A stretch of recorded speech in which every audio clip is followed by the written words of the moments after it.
Hello दोस्तों, सुमन academy में आप सभी लोगों का स्वागत है। तो कैसे हैं आप सब लोग? उम्मीद करते हैं सब लोग अच्छे होंगे। तो जैसा कि आप सभी लोगों को मालूम है कि मैं यूपी टेट के 1000 प्रश्नों का महा सीरीज करा रही हूँ। तो उसमें जिसमें कि 900 क्वेश्चन हो चुके हैं और 100 क्वेश्चन ये बाकी के रह गए थे। मुझे लगा मैं ये भी करा देती हूँ क्योंकि एग्जाम अब बहुत दूर नहीं है। तो कम समय में अगर आप अधिक क्वेश्चनों को करना चाहते हैं तो इस सेशन को बिल्कुल देखना ना भूलें। अगर यूपी टेट में आप पास होना चाहते हैं हिंदी में तो ये सेशन को पूरे 1000 क्वेश्चनों को देखना मत भूलिएगा। तो आप सभी लोगों को ये वीडियो कैसे लगेगा कमेंट में जरूर बताइएगा। आज जो है इसमें साहित्य के क्वेश्चन ज़्यादा हैं। तो साहित्य जो है कि बहुत इंपॉर्टेंट क्वेश्चन आता है यूपी टेट के एग्जाम में। तो आप सभी लोगों को वीडियो कैसा लगता है, वीडियो को लास्ट तक देखें और वीडियो को लाइक करें, वीडियो को शेयर करके कमेंट करें और चैनल पर पहली बार है तो चैनल को सब्सक्राइब करना न भूलें। तो चलिए शुरू करते हैं। सदाचार का ताबीज शिकायत मुझे भी है व्यंग्य संग्रहों के लेखक कौन है? हरिशंकर प्रसाई, शरद जोशी, श्रीलाल शुक्ल, रविन्द्रनाथ त्यागी। तो कौन हो जाएगा? तो ऑप्शन नंबर ए हो जाएगा हरिशंकर परसाई। अब 602 का देखिएगा, मतलब 602 का देखिएगा। पगडंडियों का जमाना और जैसे उनके दिन फिरे किस विधा की रचना है? व्यंग निबंध, कहानी संग्रह, संस्मरण या उपन्यास। तो क्या हो जाएगा? तो ऑप्शन नंबर ए हो जाएगा व्यंग निबंध। जी पर सवाल इल्लियां व्यंग रचना के माध्यम से शरद जोशी ने किस पर करारा प्रहार किया? सरकारी तंत्र और वीआईपी संस्कृति पे, किसानों की बदहाली पे, महानगरीय जीवन पे, शिक्षा व्यवस्था। तो किसको किया है? तो ऑप्शन नंबर ए हो जाएगा। इन्होंने सरकारी तंत्र और वीआईपी संस्कृति पर। अब 4 का देखिएगा। राह किनारे बैठ और दूसरी सतह व्यंग संग्रहों के लेखक कौन है? शरद जोशी, हरिशंकर प्रसाई, केपी सक्सेना, ज्ञान चतुर्वेदी। तो कौन हो जाएगा? तो ऑप्शन नंबर ए सही होगा, शरद जोशी। अब 5 का देखिएगा। अंगद का पाव और यहाँ से वहां प्रसिद्ध व्यंग निबंधों के लेखक कौन है? श्रीलाल शुक्ल, हरिशंकर प्रसाई, शरद जोशी, लतीफ हुसैनी। तो क्या हो जाएगा? ऑप्शन नंबर ए हो जाएगा, श्रीलाल शुक्ल। अब 6 का देखिएगा। नेताजी कहिन और मुंगेरी लाल के हसीन सपने जैसे लोकप्रिय व्यंग कृतियां जो धारावाहिकों के लेखक कौन है? मनोहर श्याम जोशी, शरद जोशी, हरिशंकर प्रसाई, श्रीलाल शुक्ल। तो क्या हो जाएगा? ऑप्शन नंबर ए हो जाएगा, मनोहर श्याम जोशी। अब 7 का देखिएगा। आलवर संतों में एकमात्र महिला संत कौन थी जिन्हें दक्षिण की मीरा भी कहा जाता है? आंडाल, गोदा, अक महादेवी, सहजोबाई या दयाबाई। तो क्या हो जाएगा? ऑप्शन नंबर ए हो जाएगा, आंडाल गोदा। अब 8 का देखिएगा। कबीर की अपेक्षा खुसरो का ध्यान बोलचाल की भाषा की ओर अधिक था, यह कथन किसका है? आचार्य रामचंद्र शुक्ल का, हजारी प्रसाद द्विवेदी का, डॉक्टर नागेंद्र का, राम कुमार वर्मा। तो किसका हो जाएगा? ऑप्शन नंबर ए हो जाएगा, आचार्य रामचंद्र शुक्ल का। भक्ति का जो श्रोता दक्षिण की ओर से धीरे धीरे उत्तर की ओर आ रहा था, उसे राजनीतिक परिवर्तन के कारण शून्य पड़ते हुए जनता के हृदय क्षेत्र में फैलने के लिए पूरा स्थान मिला। यह कथन किसका है? आचार्य रामचंद्र शुक्ल का, हजारी प्रसाद द्विवेदी का, राम विलास शर्मा का, श्याम सुंदर दास का। तो किसका हो जाएगा? आचार्य रामचंद्र शुक्ल का। ऑप्शन नंबर ए सही हो जाएगा। मैं इस्लाम के महत्व को भूल नहीं रहा, लेकिन जोर देकर कहना चाहता हूं, अगर इस्लाम न भी आया होता तो भी इस साहित्य भक्ति काल का 12 आना वैसे ही होता जैसे याद आज है। यह सुप्रसिद्ध मत किसका है? हजारी प्रसाद द्विवेदी का, आचार्य रामचंद्र शुक्ल का, डॉक्टर नामवर सिंह का, राहुल साकृत्यायन का। तो किसका है? तो ऑप्शन नंबर ए हो जाएगा, आचार्य हजारी प्रसाद द्विवेदी का। अब 11 का देखिएगा। भक्ति काल को स्वर्ण युग घोषित करने वाले प्रथम विद्वान कौन थे? जो है देखिए, ये भी पूछा जाता है, भक्ति काल को क्या कहा जाता है? स्वर्ण युग कहा जाता है। जॉर्ज ग्रियर्सन, आचार्य रामचंद्र शुक्ल, मिश्र बंधु या गारसा दत्तासी। तो किसने कहा था पहले? तो ऑप्शन नंबर ए हो जाएगा, जॉर्ज ग्रियर्सन। अब 12 का देखिएगा। प्रेमाख्यानक सूफी काव्यधारा के प्रथम कवि के रूप में असाइद की रचना हंसावली को कौन स्वीकार करता है? Option A doctor Nagendra, Ramchandra Shukla, Hazari Prasad Dwivedi, Ram Kumar Verma. तो कौन? तो ऑप्शन नंबर ए सही हो जाएगा, डॉक्टर नागेंद्र। अब 13 का देखिएगा। आचार्य रामचंद्र शुक्ल ने सूफी काव्य परंपरा का प्रथम कवि किसे माना? कुतुबन मृगावती को, मुल्ला दाऊद चंदायन को, असाइदी हंसावली का, जयसी पद्मावत का। तो किसे माना? तो कुतुबन जो है कि मृगावती का। अब 14 का देखिएगा। डॉक्टर राम कुमार वर्मा ने सूफी काव्य परंपरा की पहली रचना किसे स्वीकार किया? चंदायन, मुल्ला दाऊद, हंसावली, असाइद, मृगावती, कुतुबन, माधवानल कामकंदला, गणपति। तो क्या हो जाएगा? तो ऑप्शन नंबर ए हो जाएगा, चंदायन, मुल्ला दाऊद। अब 15 का देखिएगा। सत्यवती कथा को सूफी प्रेमाख्यानक परंपरा की पहली रचना कौन मानते हैं? आचार्य हजार प्रसाद द्विवेदी, आचार्य रामचंद्र शुक्ल, डॉक्टर नागेंद्र, बाबू श्याम सुंदर दास। तो कौन मानते हैं? तो ऑप्शन नंबर ए हो जाएगा हजारी प्रसाद द्विवेदी। अब 16 का देखिएगा, पद्मावत महाकाव्य की भाषा कौन सी है? ठेठ अवधि, साहित्यिक अवधि, ब्रज भाषा या मैथिली? तो कौन सी है? तो ऑप्शन नंबर ए हो जाएगा ठेठ अवधि। पद्मावत में सिंघल द्वीप किसका प्रतीक माना गया? हृदय का, मन का, बुद्धि का या माया का? तो सिंघल द्वीप किसका प्रतीक माना गया है? तो ऑप्शन नंबर ए हो जाएगा हृदय का। अब 18 का देखिएगा, पद्मावत में राजा रत्नसेन किसका प्रतीक है? आत्मा का, परमात्मा का, गुरु का या बुद्धि का? तो किसका प्रतीक है? तो ऑप्शन नंबर ए हो जाएगा आत्मा का। पद्मावत महाकाव्य में नागमती किसका प्रतीक है? नागमती किसका प्रसिद्ध है? तो सांसारिक बुद्धि या दुनिया धंधा का, हृदय का, परम सत्ता का, शैतान का? तो क्या हो जाएगा? ऑप्शन नंबर ए से हो जाएगा सांसारिक बुद्धि या दुनिया धंधा का। और 620 का देखिएगा, भ्रमर गीत प्रसंग का मूल स्रोत श्रीमद् भागवत गीता पुराण का कौन सा स्कंद है? 10वां स्कंद, 9वां स्कंद, एकादश, द्वादश? तो क्या हो जाएगा? ऑप्शन नंबर ए हो जाएगा 10वां स्कंद। अब 21 का देखिएगा, सूरदास जब अपने प्रिय विषय का वर्णन शुरू करते हैं तो मानो लाचार होकर उनके पीछे हाथ जोड़कर दौड़ती है। अलंकार शास्त्र के संदर्भ में सूरदास के बारे में यह किसने कहा? आचार्य हजारी प्रसाद द्विवेदी, रामचंद्र शुक्ल, नंद दुलारे वाजपेयी, डॉक्टर नागेंद्र। तो किसने कहा? तो ऑप्शन नंबर सही हो जाएगा आचार्य हजारी प्रसाद द्विवेदी। अब 22 का देखिएगा, सूर सागर किसी चली आती हुई गीत काव्य परंपरा का, चाहे वो मौखिक ही रही हो, पूर्ण विकास का प्रतीक रहा हो या प्रतीत होता है, या कथन किसका है? आचार्य रामचंद्र शुक्ल का, हजारी प्रसाद द्विवेदी का, नंद दुलारे वाजपेयी का, डॉक्टर राम कुमार वर्मा का? तो किसका हो जाएगा? तो आचार्य रामचंद्र शुक्ल का, ऑप्शन नंबर ए। अब 23 का देखिएगा, अष्टछाप के कवियों में सब गड़ियां नंददास जड़ियां किसने कहा था? आचार्य रामचंद्र शुक्ल, सूरदास, विठलनाथ, वल्लभाचार्य? तो किसने कहा था? तो आचार्य रामचंद्र शुक्ल ने, ऑप्शन नंबर ए। अष्टछाप की स्थापना आचार्य विठलनाथ ने किस वर्ष की थी? 65 में, 50 में, 1585 में या 1600 में? तो ऑप्शन नंबर इसका ये सही हो जाएगा 1565 में। अब 25 का देखिएगा, सूरदास की मृत्यु पर दुखी होकर किसने कहा था?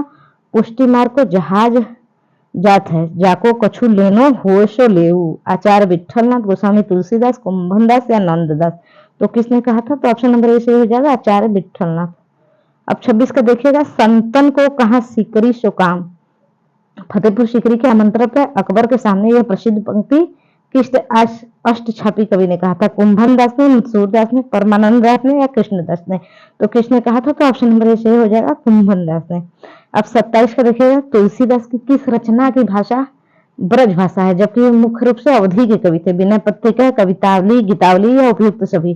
तो कौन हो जाएगा? तो ऑप्शन नंबर ए हो जाएगा विनय पत्रिका।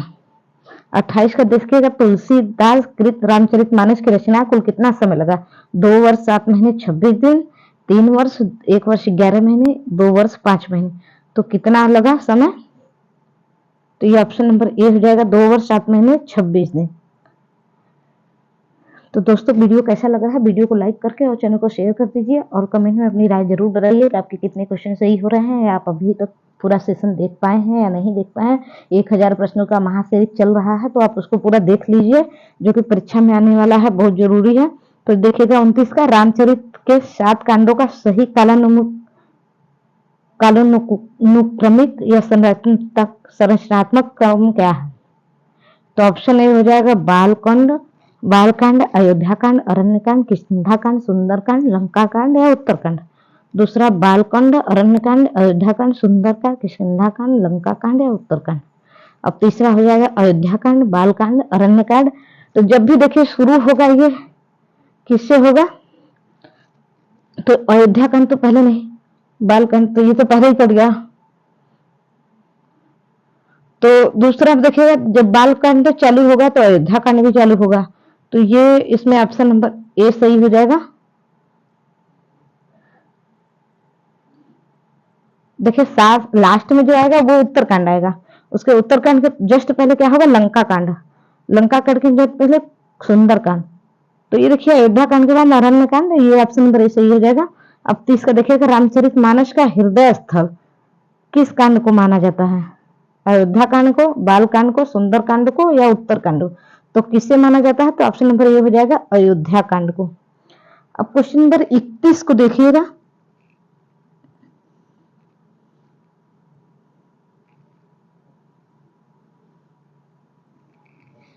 31 को देखिएगा। तुलसीदास को बुद्ध देव के बाद भारत का सबसे बड़ा लोकनायक किसने कहा था? जॉर्ज गियर्सन, स्मिथ, आचार्य रामचंद्र शुक्ल, हजारी प्रसाद द्विवेदी। किसने कहा था? तो ऑप्शन नंबर ए सही हो जाएगा जॉर्ज गियर्सन। अब देखिएगा रीतिकाल को अलंकृत काल नाम किस इतिहासकार ने दिया था? तो ऑप्शन नंबर ए हो जाएगा मिश्र बिंदु, मध्य, आचार्य रामचंद्र शुक्ल, विश्वनाथ प्रसाद, गारसादो ताशी। तो क्या हो जाएगा? ऑप्शन नंबर ए हो जाएगा मिश्र बंधु।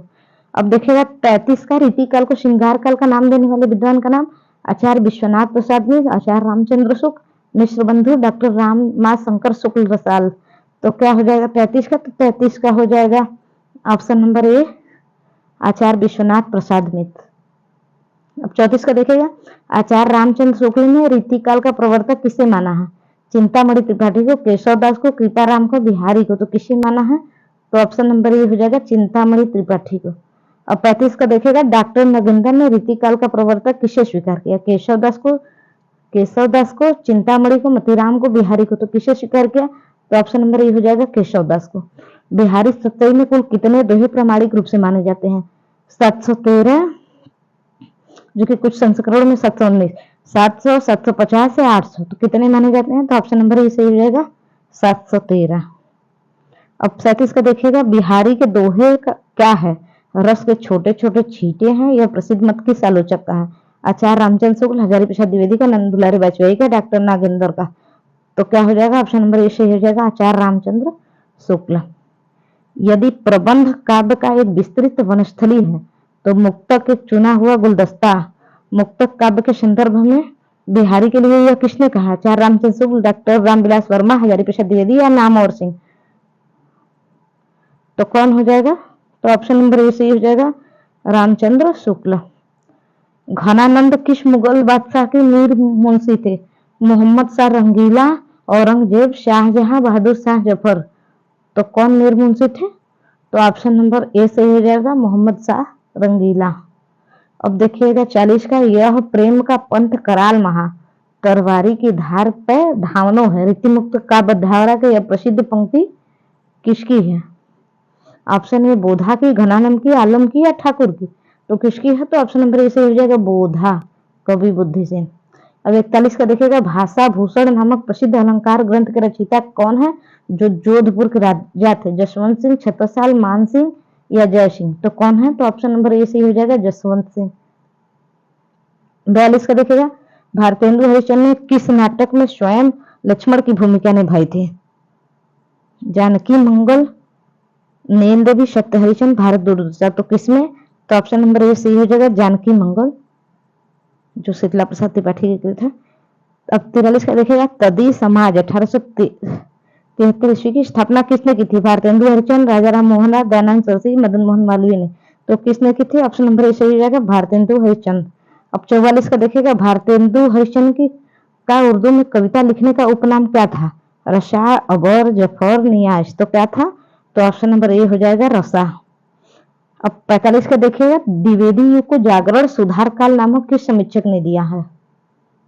डॉक्टर नगेंद्र ने, आचार्य रामचंद्र शुक्ल ने, रामविलास शर्मा ने या नामवर सिंह। तो किसने? तो doctor Nagendra, option number A हो जाए। अब 46 का देखिएगा।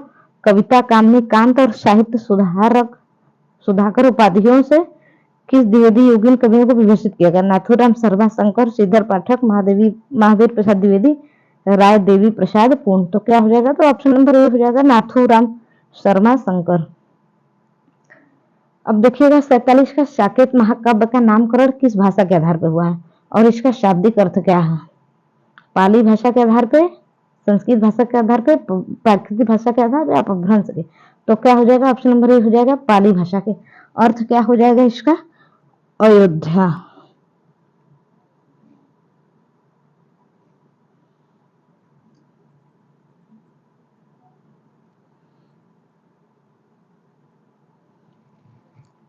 अब देखिएगा 48 का। छायावत को स्थूल के प्रति सूक्ष्म का विद्रोह किस आलोचक ने कहा है? डॉक्टर नागेंद्र, आचार्य रामचंद्र शुक्ल, हजारी प्रसाद द्विवेदी, महादेवी वर्मा। तो किसने कहा? तो ऑप्शन नंबर ए हो जाएगा डॉक्टर नागेंद्र ने। छायावाद का तत्व और प्रकृति के बीच जीवन का उद्गीत है, उसका मूल दर्शन सर्वात्मवाद है। यह परिभाषा किसकी है? महादेवी वर्मा के, जयशंकर प्रसाद के, सुमित्रानंद के, डॉक्टर नागेंद्र के। तो किसकी है? तो ऑप्शन नंबर ए से हो जाएगा महादेवी वर्मा के। कामायनी को मानव चेतना के विकास का महाकाव्य या छायावाद का उपनिषद किसने कहा? शांति प्रिय द्विवेदी ने, आचार्य रामचंद्र शुक्ल ने, नंद दुलारी वाजपेयी ने। तो किसने कहा? तो ऑप्शन नंबर ए हो जाएगा शांति प्रिय द्विवेदी ने। तो दोस्तों सेशन कैसा लग रहा है? चैनल को सब्सक्राइब करके वीडियो को लाइक और शेयर कर दें और अपने दोस्तों में भी ये शेयर कर दें, जितने भी ग्रुप है इस चैनल शेयर कर दें और सभी लोगों को सब्सक्राइब करने के लिए बोल दें, क्योंकि शिक्षा के क्षेत्र में एक छोटा सा प्रयास कर रहे हैं जिसमें आप सभी लोगों का सहयोग प्रार्थनीय है। तो आप सभी लोगों को ये वीडियो कैसा लगता है कमेंट में जरूर बताएं और वीडियो को लाइक और शेयर कर दें। सरोज स्मृति कविता निराला जी ने किसकी याद में लिखी थी? अपनी दिवंगत पुत्री सरोज की याद में, अपनी पत्नी की याद में, अपनी माता की याद में, अपनी बहन की याद में। तो क्या हो जाएगा? ऑप्शन नंबर ए सही हो जाएगा, अपनी दिवंगत पुत्री सरोज की याद में। महादेवी वर्मा को उनकी किस कृति के लिए प्रतिष्ठित ज्ञानपीठ पुरस्कार मिला? यामा, दीपशिखा, शांतगीत, नीरजा। तो किसके लिए? तो ऑप्शन नंबर ए सही हो जाएगा, यामा के लिए। अब 53 का देखिएगा, कभी कुछ ऐसी तान सुनाओ जिससे उथल पुथल मच जाए। राष्ट्रीय सांस्कृतिक धारा की यह पंक्ति किसकी है? बालकृष्ण शर्मा नवीन की, माखनलाल चतुर्वेदी की, सुभद्रा कुमारी चौहान की, रामधारी सिंह दिनकर। तो किसकी है? तो ऑप्शन नंबर ए सही हो जाएगा, बालकृष्ण शर्मा नवीन की। एक भारतीय आत्मा उपनाम से किस कवि को जाना जाता है? माखनलाल चतुर्वेदी, मैथिली शरण गुप्त, बालकृष्ण शर्मा नवीन, सुभद्रा कुमारी चौहान। तो किसे? तो ऑप्शन नंबर ए सही हो जाएगा, माखनलाल चतुर्वेदी को। पुष्प की अभिलाषा, चाह नहीं मैं सुरबाला के गहनों में गुथा जाऊं, प्रसिद्ध जो कविता है किसकी है? माखनलाल चतुर्वेदी की, सुभद्रा कुमारी चौहान की, रामधारी सिंह दिनकर की, मैथिली शरण गुप्त की। तो किसकी है? तो ऑप्शन नंबर ए सही हो जाएगा, माखनलाल चतुर्वेदी की। अब 66 का देखिए, 55 का देखिएगा, रेणुका, हुंकार और कुरुक्षेत्र जैसी ओजस्वी काव्य कृतियों की रचनाकार कौन है? ऑप्शन ए हो जाएगा रामधारी सिंह दिनकर, मैथिली शरण गुप्त, माखनलाल चतुर्वेदी, सियाराम शरण गुप्त। क्या हो जाएगा? तो ऑप्शन नंबर ए हो जाएगा, रामधारी सिंह दिनकर। अब 57 का देखिएगा, दिनकर जी को उनकी किस काव्य रचना के लिए ज्ञानपीठ पुरस्कार मिला? उर्वशी, रश्मिरथी, कुरुक्षेत्र या परशुराम की प्रतीक्षा। तो क्या हो जाएगा? तो ऑप्शन नंबर ए से हो जाएगा, उर्वशी। हालावाद पर उमर खैयाम की रुबाइयों का सीधा प्रभाव माना जाता है, इसके सबसे बड़े कवि कौन है? हरिवंश राय बच्चन, बालकृष्ण शर्मा नवीन, भगवती चरण वर्मा, नरेंद्र वर्मा शर्मा। तो क्या हो जाएगा? ऑप्शन नंबर ए हो जाएगा, हरिवंश राय बच्चन। 59 का देखिएगा, प्रगतिशील लेखक संघ के दूसरे अधिवेशन कलकत्ता के अध्यक्ष कौन थे? रविन्द्रनाथ टैगोर, मुंशी प्रेमचंद, मुल्कराजानंद, जवाहरलाल नेहरू। तो कौन थे? तो ऑप्शन नंबर ए हो जाएगा, रविन्द्रनाथ टैगोर। अब 60 का देखिएगा, अंधेरे में के रचयिता कौन है जिस फैंटेसी का श्रेष्ठ उदाहरण माना जाता है? गजानन माधव मुक्तिबोध की, अज्ञेय की, नागार्जुन की, शमशेर बहादुर सिंह की। तो किसकी हो जाएगी? ऑप्शन नंबर ए हो जाएगा, गजानन माधव मुक्तिबोध की। 61 का देखिएगा,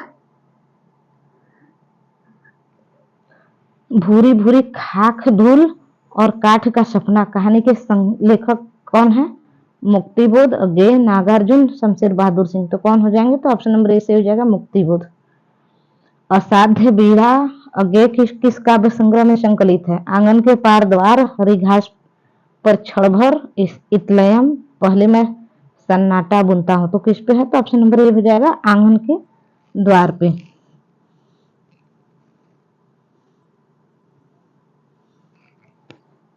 अब 63 का देखिएगा, असाध्य बीड़ा का मुख्य पात्र कौन है जो बीड़ा को साधता है? प्रियमवद, राजा, वर्ज कीर्ति, कीर्तिसेन। तो कौन हो जाएगा? तो ऑप्शन नंबर ए हो जाएगा, प्रियमवद। अज्ञेय को उनकी किस कृति के लिए ज्ञानपीठ पुरस्कार दिया गया? कितनी नामों में कितनी बार, आंगन के पार द्वार, हरी घास पर क्षणभर या सागर मुद्रा। तो किसमें? तो ऑप्शन नंबर ए हो जाएगा, कितनी नामों में कितनी बार। संसार की सबसे पुरानी भाषा या भाषाओं की जननी किसे कहा जाता है? संस्कृत, पाली, प्राकृतिक, अपभ्रंश। तो किसे कहा जाता है? तो ऑप्शन नंबर ए सही हो जाएगा, संस्कृत। अब 66 का देखिएगा, भारतीय आर्य भाषाओं के विकास क्रम में प्रथम प्राकृतिक भाषा किस भाषा को कहा जाता है? पाली को, प्राकृतिक को, अपभ्रंश को या लौकिक संस्कृत को? तो किसे कहा जाता है? तो ऑप्शन नंबर ए सही हो जाएगा, पाली को। अब 67 का देखिएगा, पाली भाषा में मुख्य रूप से किस धर्म के ग्रंथों की रचना हुई? बौद्ध धर्म, जैन धर्म, सनातन धर्म, सिख धर्म। तो क्या हो जाएगा? तो ऑप्शन नंबर ए हो जाएगा, बौद्ध धर्म। अब 68 का देखिएगा, द्वितीय प्राकृतिक या मुख्य प्राकृतिक भाषा में किस धर्म के सिद्धांतों का प्रचार हुआ? जैन धर्म का, बौद्ध धर्म का, इस्लाम धर्म का या वैदिक धर्म? तो किस धर्म का प्रचार हुआ? तो ऑप्शन नंबर ए सही हो जाएगा, जैन धर्म का। 69 का देखिएगा, अपभ्रंश भाषा का काल सामान्यतः क्या माना जाता है? 500 ईसा पूर्व से 1000 ईसा और ईस्वी से 1000 ईस्वी, 1500 ईसा पूर्व से 500 ईसा पूर्व, 500 ईसा पूर्व से 1 ईस्वी, 1 ईस्वी से 500 ईस्वी। तो क्या हो जाएगा? ऑप्शन नंबर ए हो जाएगा, 500 ईस्वी से 1000 ईस्वी। अब 70 का देखिएगा, अपभ्रंश का वाल्मीकि किसे कवि को कहा जाता है? जिन्होंने पौम चरियू रामायण लिखा, स्वयंभू को, पुष्पदंत को, धनपाल को, अब्दुल रहमान को। तो किसे कहा जाता है? तो ऑप्शन नंबर ए हो जाएगा, स्वयंभू को। अपभ्रंश का वेदव्यास या अभिमान मेरु किस कवि को कहा जाता है? पुष्पदंत को, स्वयंभू को, हेमचंद को, जोइंदू को। तो ऑप्शन नंबर ए सही हो जाएगा, पुष्पदंत को। अब 72 का देखिएगा, प्राकृतिक का पाणिनि किसे कहा जाता है? जिन्होंने शब्दानुसार व्याकरण ग्रंथ लिखा, आचार्य हेमचंद को, पुष्पदंत को, स्वयंभू को या भरत मुनि को? तो 72 का क्या हो जाएगा?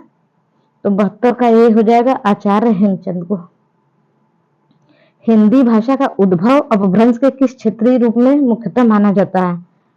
सौरसेनी अपभ्रंश, मागधी अपभ्रंश, अर्धमागधी अपभ्रंश, महाराष्ट्रीय अपभ्रंश। तो क्या हो जाएगा? तो ऑप्शन नंबर ए सही हो जाएगा, सौरसेनी अपभ्रंश। अब 74 का देखिएगा, पश्चिमी हिंदी, राजस्थानी और गुजराती का विकास अपभ्रंश के किस रूप से हुआ? सौरसेनी, मागधी, ब्राह्मण या खस? तो क्या हो जाएगा? ऑप्शन नंबर ए हो जाएगा, सौरसेनी। अब 75 का देखिएगा, बिहारी, हिंदी, बांग्ला, उड़िया और असमी भाषाओं का विकास किस अपभ्रंश से हुआ? मागधी अपभ्रंश से, अर्धमागधी अपभ्रंश से, सौरसेनी अपभ्रंश से, पैशाची अपभ्रंश से? तो किससे हुआ? तो ऑप्शन नंबर ए हो जाएगा, मागधी अपभ्रंश से। अब 76 का देखिएगा, पूर्वी हिंदी, अवधी, बघेली, छत्तीसगढ़ी विकास किस अपभ्रंश से स्वीकार किया जाता है? अर्धमागधी अपभ्रंश, मागधी अपभ्रंश, सौरसेनी, महाराष्ट्री? तो क्या हो जाएगा? अर्धमागधी अपभ्रंश। सिंही भाषा का विकास अपभ्रंश किस रूप में हुआ है? ब्राह्मण, पैशाची, मागधी, खस? तो किससे हुआ है? ऑप्शन नंबर ए से हो जाएगा, ब्राह्मण। और 78 का देखिएगा, लहंदा और पंजाबी भाषाओं का विकास किस अपभ्रंश से माना जाता है? पैशाची, ब्राह्मण, सौरसेनी या महाराष्ट्री? तो किससे माना जाता है? तो ऑप्शन नंबर ए हो जाएगा, पैशाची। हिंदी की कुल कितनी उपभाषाएं हैं? 5, 18, 22 या 8? तो कितनी उपभाषाएं हैं? तो ऑप्शन नंबर ए सही हो जाएगा, 5। 80 का देखिएगा, हिंदी के अंतर्गत कुल कितनी बोलियां मानी जाती हैं? 17, 18, 5, 22 या 12? तो कितनी बोलियां मानी जाती हैं? तो 17 या 18। 81 का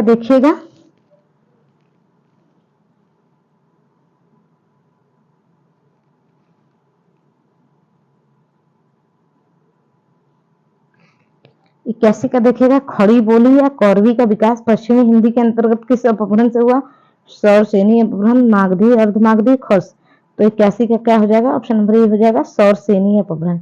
82 का देखिएगा, खड़ी बोली का कौरवी नाम किस भाषा वैज्ञानिक ने दिया था? राहुल सांकृत्यायन, जॉर्ज गिब्सन, सुनीति कुमारी चटर्जी, कांता प्रसाद गुरु? तो किसने दिया था? तो ऑप्शन नंबर ए हो जाएगा, राहुल सांकृत्यायन। अब 83 का देखिएगा, ब्रज भाषा, बुंदेली और कन्नौजी हिंदी के किस भाषा के अंतर्गत? पश्चिमी हिंदी, पूर्वी हिंदी, राजस्थानी हिंदी या बिहारी हिंदी? तो किसमें आता है? तो ऑप्शन नंबर ए सही हो जाएगा, पश्चिमी हिंदी। अब 84 का देखिएगा, मारवाड़ी, मेवाती, मालवी और जयपुरी बोलियां किस उपभाषा वर्ग में है? राजस्थानी हिंदी में, पश्चिमी हिंदी में, बिहारी हिंदी में, पहाड़ी हिंदी में? तो किसमें हो जाएगा? तो ऑप्शन नंबर ए सही हो जाएगा, राजस्थानी हिंदी में। अब देखिएगा, भोजपुरी, मैथिली और मगही बोलियां किस उपभाषा वर्ग के अंतर्गत आते हैं? बिहारी हिंदी में, पूर्वी हिंदी में, पश्चिमी हिंदी में या राजस्थानी हिंदी में? तो ये क्या हो जाएगा? ऑप्शन नंबर ए सही हो जाएगा, बिहारी हिंदी में। अब 86 का देखिएगा, हिंदी की किस बोली को संविधान के 8वीं अनुसूची में एक स्वतंत्र भाषा के रूप में स्थान मिला? मैथिली को, भोजपुरी को, अवधी को या ब्रज भाषा को? तो किसका मिला? ऑप्शन नंबर ए सही हो जाएगा, मैथिली को। अब 87 का देखिए, भारतीय संविधान के किस अनुच्छेद के अनुसार हिंदी संघ की राजभाषा और लिपि देवनागरी? अनुच्छेद 343, अनुच्छेद 351, अनुच्छेद 210, अनुच्छेद 120। तो क्या हो जाएगा? तो ऑप्शन नंबर ए हो जाएगा अनुच्छेद 343। अब 88 का देखिएगा, अनुच्छेद 351 में किस विषय के संबंध में दिशा निर्देश दिए गए? हिंदी भाषा के विकास के लिए निर्देश, उच्चतम न्यायालय की भाषा, राजभाषा आयोग का गठन, प्रादेशिक भाषाएं। तो क्या हो जाएगा? तो ऑप्शन नंबर ए सही हो जाएगा, हिंदी भाषा के विकास के लिए निर्देश। अब देखिएगा, विश्व हिंदी दिवस प्रतिवर्ष की तिथि को मनाया जाता है। तो विश्व हिंदी दिवस पूछा है, तो वो 10 जनवरी को, 14 सितंबर को, 21 फरवरी को या 2 अक्टूबर को। तो क्या हो जाएगा? ऑप्शन नंबर 10 जनवरी को। अब 90 का देखिएगा, भारत में राष्ट्रीय हिंदी दिवस प्रतिवर्ष 14 सितंबर को क्यों मनाया जाता है? क्योंकि 14 सितंबर 1949 को संविधान सभा ने हिंदी को राजभाषा स्वीकार किया।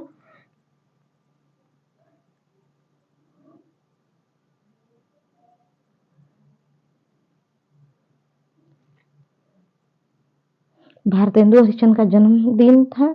राष्ट्रभाषा प्रसार समिति का स्थापना हुई थी। इस दिन पहला हिंदी अखबार निकला था। तो इसका क्या हो जाएगा? तो ऑप्शन ये सही हो जाएगा, क्योंकि 14 सितंबर 1949 को संविधान सभा ने हिंदी को राजभाषा के रूप में स्वीकार किया था। 91 का देखिएगा, हिंदी का पहला साप्ताहिक समाचार पत्र कौन सा है जो 1826 ईस्वी में कलकत्ता से प्रकाशित? उदंत मार्तंड, बनारस अखबार, समाचार सुधा वर्षण या कवि वचन सुधा। तो क्या हो जाएगा? ऑप्शन नंबर ए सही हो जाएगा, उदंत मार्तंड। अब 92 का देखिएगा, उदंत मार्तंड समाचार पत्र के संपादक कौन है? पंडित जुगल किशोर शुक्ल, राजा शिव प्रसाद सितारे हिंद, राजा लक्ष्मण सिंह, भारतेंदु हरिचंद। तो क्या हो जाएगा? तो ऑप्शन नंबर ए सही हो जाएगा, पंडित जुगल किशोर शुक्ल। अब 93 का देखिएगा, हिंदी का पहला दैनिक समाचार पत्र कौन सा है जो 1854 ईस्वी में निकला? समाचार सुधा वर्षण, उदंत मार्तंड, प्रजा हिशैती या बंगदूत। क्या हो जाएगा? तो ऑप्शन नंबर ए सही हो जाएगा, समाचार सुधा वर्षण। अब 94 का देखिएगा, देवनागरी लिपि किस प्रकार की लिपि मानी जाती है? अक्षरात्मक, वर्णनात्मक, चित्रात्मक या संकेतात्मक। तो जो देवनागरी लिपि है वो क्या मानी जाती है? अक्षरात्मक। ऑप्शन नंबर ए सही हो जाएगा। अब 95 का देखिएगा, हिंदी वर्णमाला में कुल मानक वर्णों की संख्या कितनी स्वीकार की गई है? तो ऑप्शन ए 52, 44, 33 या 11। तो कितनी स्वीकार की गई है? तो ऑप्शन नंबर ए सही हो जाएगा, 52। अब 96 का देखिएगा, 96 का हिंदी वर्णमाला में मूल स्वरों की संख्या कितनी है? 11, 13, 9, 7। मूल स्वरों की संख्या कितनी है? तो ऑप्शन नंबर ए सही हो जाएगा, 11। निम्नलिखित में से कौन सा ह्रस्व स्वर या मूल स्वर नहीं है? आ, ओ, ई, उ। तो ह्रस्व स्वर क्या होते हैं? ओ, ई, उ, ऐसे। तो कौन सा नहीं है यहाँ? तो ऑप्शन नंबर ये दीर्घ स्वर है, जो आ है वो दीर्घ स्वर है। अब 98 का देखिएगा, क, च, ट, त, प वर्ग के व्यंजनों को किस नाम से ना जाना जाता है? स्पर्श व्यंजन, अंतस्थ व्यंजन, ऊष्म व्यंजन या संयुक्त व्यंजन। तो क्या हो जाएगा? तो इसका ऑप्शन नंबर ये हो जाएगा, ए, स्पर्श व्यंजन। अब 99 का देखिएगा, यर, ल, व वर्णों के उच्चारण की दृष्टि से क्या कहा जाता है? अंतस्थ, ऊष्म, स्पर्श या अयोगवाह। तो 99 का क्या हो जाएगा? तो ऑप्शन नंबर ए सही हो जाएगा, अंतस्थ व्यंजन जो है यर, ल, व हो जाएगा। अब 700 का लास्ट देखिएगा, श, ख, श, ह व्यंजन वर्णमाला के किस अंतर्गत? ऊष्म संघर्षी वर्ण, अंतस्थ, स्पर्श या संयुक्त व्यंजन। तो क्या आएगा? तो ऊष्म संघर्षी व्यंजन। ऑप्शन नंबर ए से। तो आप सभी लोगों को ये सेशन कैसा लगा कमेंट में जरूर बताएं। तो 1000 प्रश्नों की महासीरीज पूरी हो चुकी है, जो कि आप लोग इसका पिछले अभी पार्ट देख सकते हैं। तो आप सभी लोगों को ये सेशन कैसा लगा कमेंट में जरूर बताएं। वीडियो को सब्सक्राइब करके, चैनल को सब्सक्राइब करके वीडियो को शेयर कर दीजिए। इसमें जो है एक क्वेश्चन लगता है मुझे कि गड़बड़ हो गया है, जिसको मैं अभी सही करा देती हूँ। मैं कब से सोच रही थी कि वो क्वेश्चन लगता है गड़बड़ हो गया।